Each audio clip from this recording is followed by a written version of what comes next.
Bonjour à tous, bienvenue dans notre émission Actu Éco. Donc aujourd'hui, dans notre rubrique, nous allons parler de l'avenir du budget au sein de l'entreprise.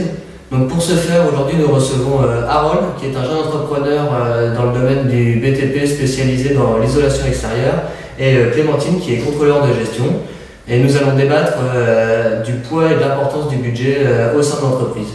Donc on va commencer, chacun va se présenter pour commencer.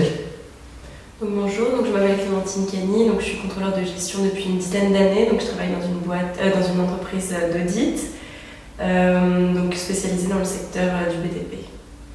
Et moi je m'appelle Harold Gauthier, j'ai 30 ans, j'ai créé il y a 5 ans une entreprise spécialisée dans l'isolation extérieure et je suis une PME, j'ai une vingtaine de salariés et mon chiffre d'affaires pour l'année 2016 est de 1,5 million d'euros. Très bien, donc on va commencer. Donc pour vous, quels sont les avantages dans le fait de définir un budget au sein d'une entreprise?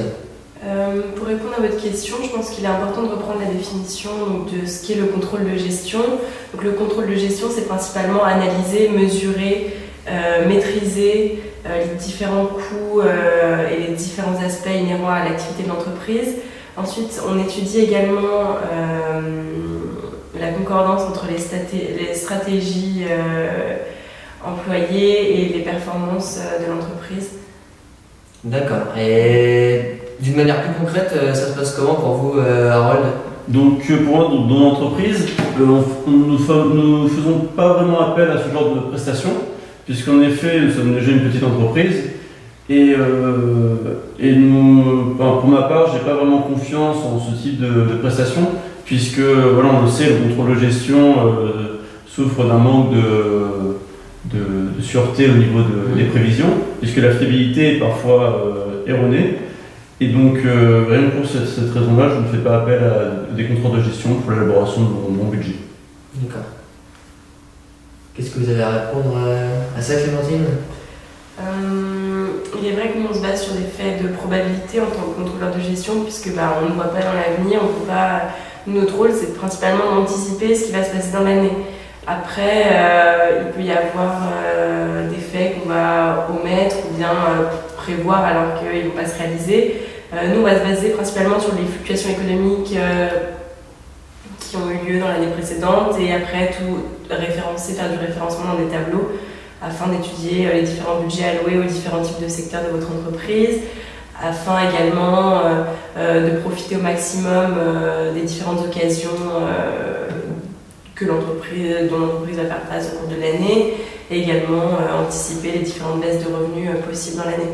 Donc nous, on va anticiper, on va avoir également le rôle de conseiller pour les entreprises. D'accord, mais je comprends ce que vous me dites. Mais après, le souci, c'est que d'accord, vous analysez le secteur, donc, bien entendu, vous êtes spécialisé dans le bâtiment, donc vous savez de quoi vous parlez, mais vous ne travaillez sûrement pas avec des petites entreprises comme la mienne, mais plus avec des grands de ce secteur comme Bouygues Construction, et donc forcément les besoins sont différents et la manière de fonctionner l'est aussi. Pour ma part, je n'ai pas vraiment utilité et surtout aussi en plus du manque de fiabilité du fait que vous ne prenez pas en compte tous les facteurs de production, c'est aussi le coût, puisqu'en effet c'est non négligeable pour une petite entreprise comme la mienne, puisque si ça compte, mettons, un pourcentage assez important de mon chiffre d'affaires, je n'ai pas les moyens, ni même l'envie de toute manière, mais je n'aurai pas les moyens de financer cette étude. C'est vrai, cependant je pense que pour chaque entreprise, il est important de savoir mettre le doigt sur les différents axes d'amélioration et les différents moyens de pouvoir justement mettre en place cette amélioration. Il est également important, comme je l'ai précisé au préalable, d'anticiper les différents facteurs qui peuvent impacter sur l'activité normale de votre entreprise. Nous, ça c'est principalement notre rôle. Après, je pense que chaque entreprise doit savoir évaluer son budget prévisionnel pour l'année, doit savoir également pouvoir anticiper, je vais me répéter, mais anticiper. Oui, je suis d'accord, mais de toute manière, oui, on peut anticiper. Donc ensuite, on a des budgets qui sont prédéfinis et des objectifs à atteindre, bien entendu. Mais le problème aussi, c'est en plus du coût et du manque de fiabilité, ça peut être aussi la motivation, puisque si ces objectifs ne sont pas atteints au cours de l'année, si jamais il y a un problème ou un client qui nous lâche au dernier moment ou d'autres choses comme ça.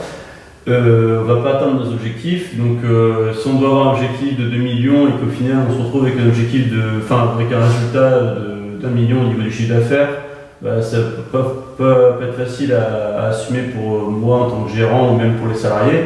Donc contrôle de gestion, je me dis qu'il y a quand même beaucoup d'effets pervers à son utilisation. Après, c'est mon avis, bien entendu. Après, c'est vrai, je pense que cependant, il faut quand même avoir en tête qu'il est possible au sein d'une entreprise de pouvoir faire face à différents types de fluctuations. Et là, notre rôle, c'est de justement avertir les entreprises et de les mettre en garde et également faire en sorte qu'elles puissent réaliser différents types d'objectifs. Je pense qu'il est important dans une société d'avoir des objectifs, de pouvoir ou non les atteindre et de pouvoir savoir pourquoi on ne les a pas atteints. D'accord, très bien. Eh bien, je vous remercie tous les deux pour votre intervention aujourd'hui. Merci à vous de m'avoir invité. Pas de problème. Je vous dis à la semaine prochaine pour un autre numéro de Actu Éco.